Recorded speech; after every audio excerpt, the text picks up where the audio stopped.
Le sanctuaire Sung Sin-sa a été construit pour abriter une tablette spirituelle d'une divinité gardienne de Hua à Chanté-Forteresse juste après l'achèvement de la forteresse en 1796. Une fois la construction du château terminée, le roi Yongzhou ordonna l'installation du temple Sung Sin-sa et fit construire une porte. Des rituels cérémoniaux y étaient organisés chaque printemps et automne.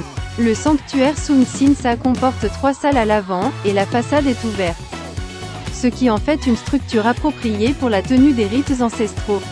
Le sanctuaire se compose d'un espace pour la préparation des repas et d'une salle pour les officiants rituels. Le sanctuaire a été démoli au début du XXe siècle et a été reconstruit en 2009. L'ancien site du temple Sung Sin-sa a été difficile à restaurer à son emplacement d'origine en raison du terrain surélevé.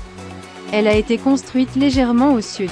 Durant son règne, le roi Yongzhou de la dynastie Joseon en Corée utilisait palais temporaire de Hwaseong comme palais temporaire.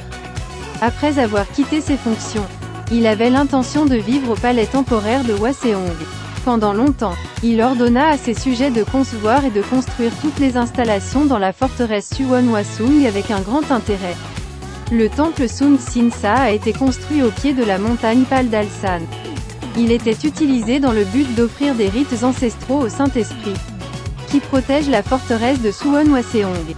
En accomplissant les rites ancestraux au Saint-Esprit de la montagne Paldalsan, la plus haute montagne de Suwon, le roi Yongzhou a essayé de considérer la forteresse Suwon Hwasung comme site sacré.